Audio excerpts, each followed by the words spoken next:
کہ اب لوگ احتجاج کر رہے ہیں بجلی کے بلوں کے اوپر، تو اس کے اوپر بھی ایف آئی آریں کاٹی جا رہی ہیں۔ یار کوئی حد ہوتی ہے ظلم کی، حد ہوتی ہے۔ اور یقین کریں میں یہ سوچ رہا تھا کہ اگر ہماری اشرافیہ کا یہی رویہ رہا، غریبوں کے گھروں میں بجلی کے بلوں کی صورت میں یہ جو ظلم کے پروانے آپ بھیج رہے ہیں یہ بھیجے جاتے رہے، تو پھر اللہ نہ کرے یہ صورتحال انقلاب فرانس جیسے کسی سانحے پر منتج ہو سکتی ہے۔ اور وہاں پتہ کیا ہوا تھا؟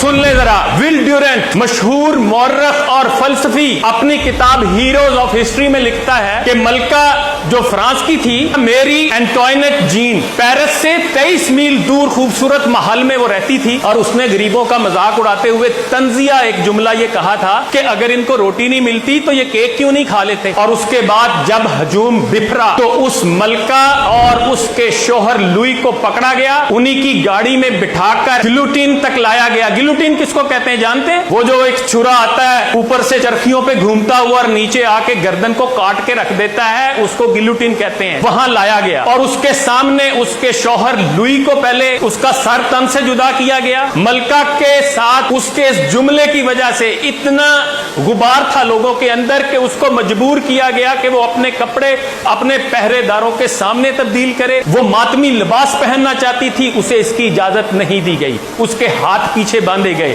اس کے بال مونڈ دیے گئے، اور اس کو ایک گھاس لے جانے والے کے اوپر بٹھا کر ساتھ جلاد بیٹھا اور اس کو سرے عام ڈرایا گیا۔ 16 اکتوبر 1793 کو 12:15 پر جب اس کو گلوٹین کے نیچے لٹایا جانے لگا تو اس نے کہا مجھے معاف کر دو، میں نے یہ جملہ جان بوجھ کر نہیں کہا تھا۔ لیکن اس کے معافی نہیں ملی، اس کا سر تن سے جدا ہوا، اس کو ایک ایسے گمنام گھڑے میں پھینکا گیا جس کا کوئی نام و نشان نہیں ملا، کیونکہ قبرستان بھر چکے تھے۔ انقلابی جو لوگ تھے وہ مارے جا چکے تھے لاکھوں کی تعداد میں۔ اور اس کے بعد اس کے سر کا فٹ بال بنایا گیا، کئی گھنٹے تک لوگ اس کے سر سے فٹ بال کھیلتے رہے۔ اور یہی نہیں، ایک اور کردار تھا جنرل روحان کا، اس کو بادشاہ نے ذمہ داری دی تھی کہ انقلابیوں کو کچلو، اور اس نے جب لوگوں کو پکڑا، جب وہ موت کے گھاٹ اتارنے لگتا تو لوگ زندگی کی بھیک مانگتے تو آگے سے کہتا احتجاج کیوں کرتے ہو؟ لوگ کہتے ہیں ہم 10 دن سے بھوکے ہیں، ہمارے پاس کھانے کو کچھ نہیں، ہم اس لیے احتجاج کرتے ہیں۔ تو اس نے آگے سے کہا کہ پیرس میں بڑی گھاس ہے، تم گھاس کیوں نہیں کھاتے؟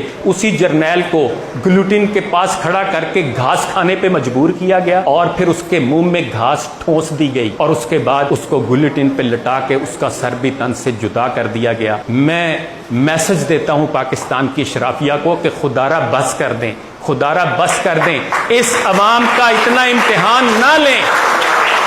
یہ نہ ہو کہ یہ غریب عوام پھر آپ کے گریبانوں تک پہنچے تو آپ کو بھاگنے کو راستہ نہ ملے۔